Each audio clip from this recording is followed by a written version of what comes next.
Shalom, selamat pagi Bapak Ibu Saudara yang dikasihi Tuhan Yesus Kristus. Selamat kita berjumpa kembali dalam renungan pada pagi hari ini, hari Sabtu tanggal 11 Juli 2026.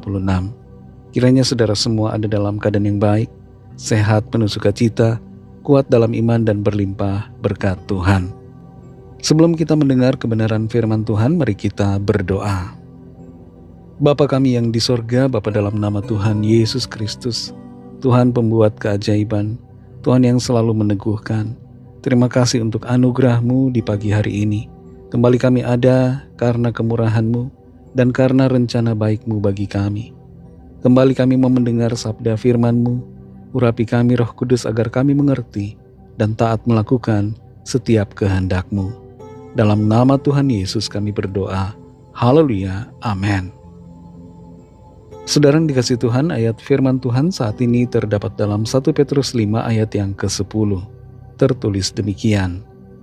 Dan Allah, sumber segala kasih karunia, yang telah memanggil kamu dalam Kristus kepada kemuliaan-Nya yang kekal, akan melengkapi, meneguhkan, menguatkan, dan mengokohkan kamu sesudah kamu menderita seketika lamanya. Saudara yang dikasihi Tuhan, salah satu fotografer paling terkenal di dunia bernama Edward Steichen memutuskan untuk menekuni bidang fotografi oleh karena semangat yang diberikan oleh ibunya. Padahal sebelumnya dia mengalami banyak kegagalan ketika mengambil berbagai foto dengan kamera yang dia miliki. Hasil jepretannya semuanya buruk, hanya 1 dari 50 foto yang dihasilkannya berkualitas cukup baik. Pada waktu itu dia sudah hampir ingin berhenti, tapi ibunya lah yang memberikannya semangat untuk terus menekuni hobinya sepanjang hidupnya. Dalam kehidupan kita saudara, pemberi semangat yang meneguhkan dan menguatkan kita adalah Tuhan. Tuhan selalu memberikan kita kekuatan, meneguhkan hati kita untuk melanjutkan perjalanan iman. Dalam 1 Petrus 5 ayat 10 ini dikatakan, dan Allah, sumber segala kasih karunia, yang telah memanggil kamu dalam Kristus kepada kemuliaan-Nya yang kekal, akan melengkapi, meneguhkan, menguatkan, dan mengokohkan kamu sesudah kamu menderita seketika lamanya. Rasul Petrus menuliskan ayat-ayat ini kepada orang-orang percaya yang ketika itu mengalami penganiayaan, tekanan yang berat oleh karena iman mereka. Penderitaan yang mereka alami pada waktu itu bukanlah sekedar penderitaan seperti masalah keuangan, masalah penyakit dan yang semacamnya. Tapi penderitaan mereka pada waktu itu adalah penderitaan karena mempertahankan iman dan kebenaran di dalam Kristus. Memang ada masalah-masalah juga dalam hal finansial mereka, dalam hal kehidupan secara sosial. Tapi penderitaan terutama yang mereka alami, tekanan yang terberat adalah disebabkan oleh karena ancaman dan tekanan oleh karena iman mereka. Mereka mengalami diskriminasi, difitnah, dikucilkan, bahkan dianiaya secara fisik, serta mengalami ancaman maut dari kekaisaran Romawi karena mereka menolak menyembah kaisar dan memilih untuk tetap setia kepada Tuhan Yesus. Dalam situasi penderitaan semacam itulah firman Tuhan berbicara melalui Rasul Petrus, memberikan kekuatan kepada mereka bahwa Tuhan yang merupakan sumber segala kasih karunia akan mengerjakan 4 hal ini dalam diri setiap orang percaya, yaitu akan melengkapi. Tuhan akan memperbaiki yang rusak, memulihkan, melengkapi yang kurang. Tuhan melengkapi karakter, iman, dan kesiapan setiap orang percaya. Tuhan juga meneguhkan, yaitu meneguhkan iman setiap orang yang percaya, supaya tidak bimbang dan tidak ragu terhadap janji-janji Tuhan yang baik yang disediakan Tuhan bagi setiap yang setia kepadanya.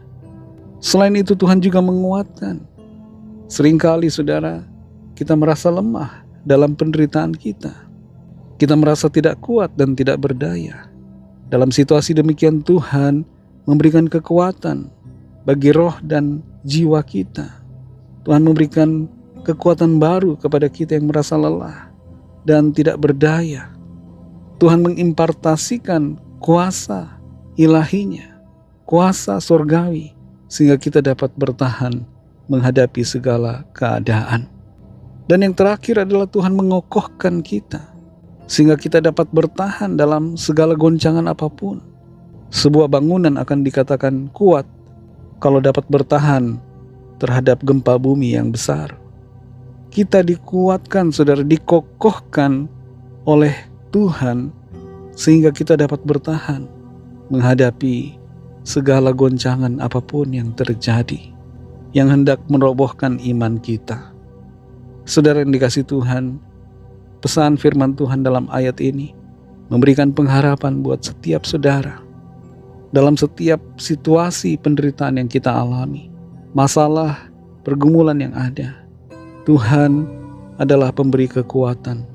Tuhan akan melengkapi, meneguhkan, menguatkan serta mengokohkan kita, sehingga kita akan senantiasa kuat dalam menjalani hari-hari ke depan di hidup kita. Tuhan sumber pertolongan tidak akan membiarkan, tapi akan selalu menopang. Mari kita berdoa. Terima kasih Tuhan Yesus, kami bersyukur untuk firman-Mu yang sudah kami dengar. Firman-Mu menjadi kekuatan bagi kami. Firman-Mu penghiburan bagi kami. Dan bukan hanya sekedar menghiburkan dan kemudian lenyap begitu saja, tapi firman-Mu sungguh-sungguh memberikan sukacita yang tiada taranya dan memberikan kami tuntunan untuk berjalan di dalam kuasa Tuhan, menghadapi hari-hari ke depan.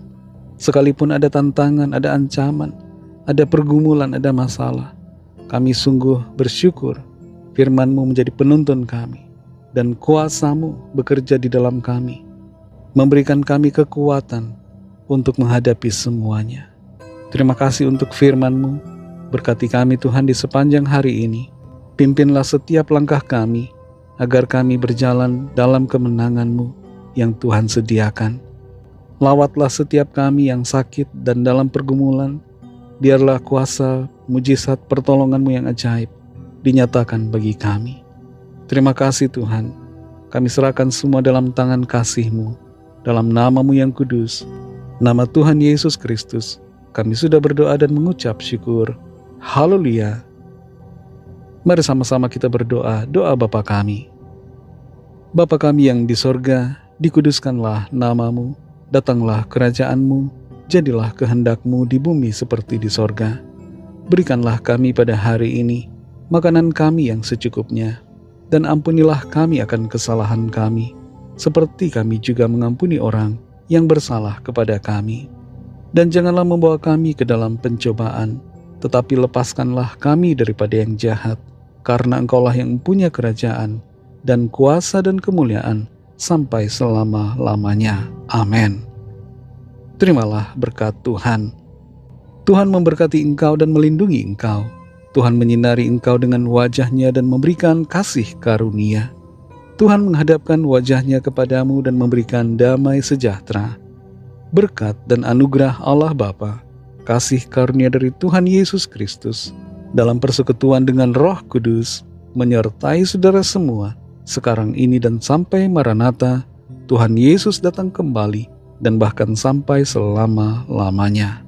Dalam berkat nama Tuhan Yesus Kristus, haleluya, amin. Puji Tuhan, saudara yang dikasihi Tuhan, Tuhan Yesus memberkati saudara semua. Sampai jumpa dalam renungan yang berikutnya. Haleluya.